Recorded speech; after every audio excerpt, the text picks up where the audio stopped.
रात गहरी थी, कोहरा गलियों में फैला हुआ था।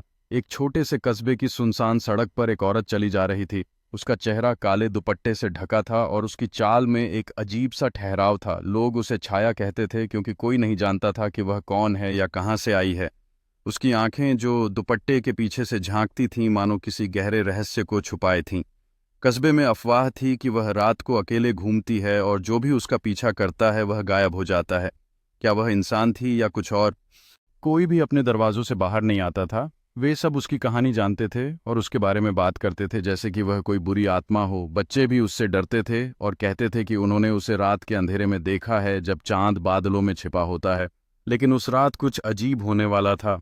एक छोटे लड़के ने उसके चलने की गति पर ध्यान दिया और अपने डर को भुलाकर उसका पीछा करने का निर्णय लिया। वह धीरे धीरे उसके पीछे चला, अपनी सांस रोककर देखता रहा कि वह कहाँ जा रही है। जैसे ही वह उसके करीब पहुंचा उसने देखा कि महिला अचानक रुक गई और पलटी। उसकी आंखों में एक ठंडी चमक थी जो लड़के के दिल की धड़कन तेज कर देती है। अगली सुबह कस्बे के मंदिर के बाहर एक पुराना कागज मिला। उस पर लाल स्याही से लिखा था, सच को खोजने की हिम्मत है। कागज पर एक प्रतीक था, एक अधूरा चांद। कस्बे के लोग डर गए। कुछ ने कहा कि यह छाया का काम है। एक नौजवान अर्जुन जो हमेशा रहस्यों को सुलझाने का शौकीन था ने उस कागज को उठाया। उसे लगा कि यह एक चुनौती है। उस रात उसने छाया का पीछा करने का फैसला किया। लेकिन क्या वह इस खेल में फंसने वाला था? रात का अंधेरा छा गया और अर्जुन ने कस्बे की सुनसान गलियों में कदम रखा। उसकी नजरें चारों ओर थीं, वह गुप्तता से हर कदम उठाता था। अचानक उसे एक रहस्यमय छाया दिखाई दी जो एक इमारत के कोने के पीछे थी। वह उस छाया को पकड़ने की कोशिश करता है, लेकिन क्या यह उसके लिए सही दिशा है? अर्जुन एक प्राचीन टूटे फूटे दीवार के सामने खड़ा है जिसमें अजीब प्रतीक बने हैं। चांदनी रात की रोशनी में उसका चेहरा चमक रहा है और वह इन चिन्हों का ध्यानपूर्वक अध्ययन कर रहा है।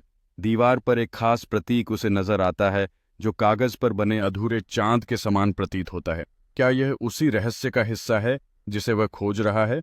अर्जुन ने रात को छाया को एक सुनसान गली में देखा। उसका काला दुपट्टा हवा में लहरा रहा था। अर्जुन ने उसका पीछा शुरू किया, लेकिन हर बार जब वह करीब पहुंचता छाया गायब हो जाती। आखिरकार एक पुराने खंडहर के पास वह रुकी।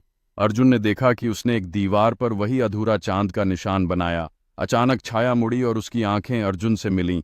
उसकी नजर में ठंडक थी। उसने एक कागज फेंका और गायब हो गई। कागज पर लिखा था, पहला कदम सही है, अब दूसरा।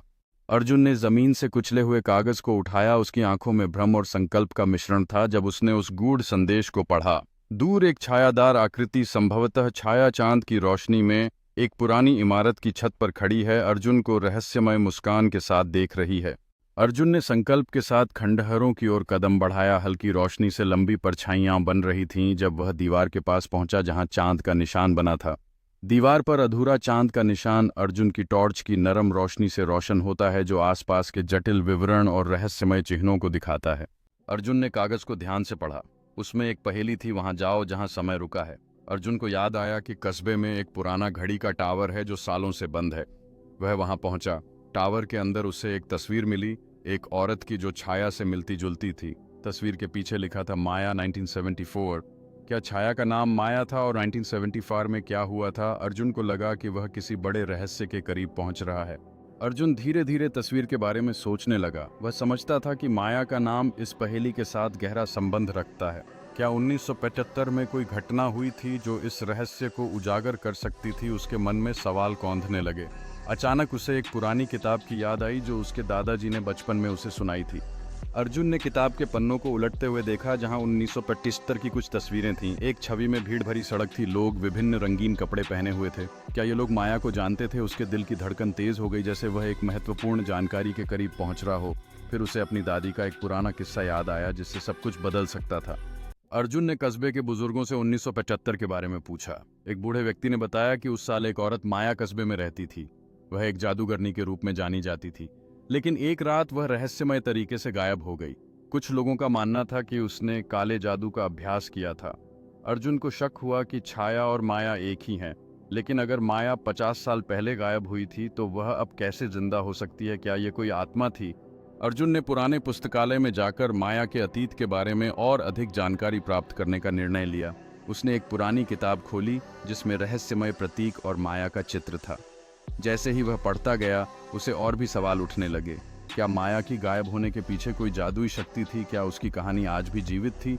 एक तूफानी रात में जब बारिश हो रही थी, अर्जुन पुस्तकालय के द्वार पर खड़ा था, विचारों में गहरे डूबा हुआ। तभी उसे एक धुंधली आकृति दिखाई दी, माया की, जो एक अलौकिक दृश्य में अचानक प्रकट हुई। क्या यह संयोग था या माया स्वयं उससे संवाद कर रही थी?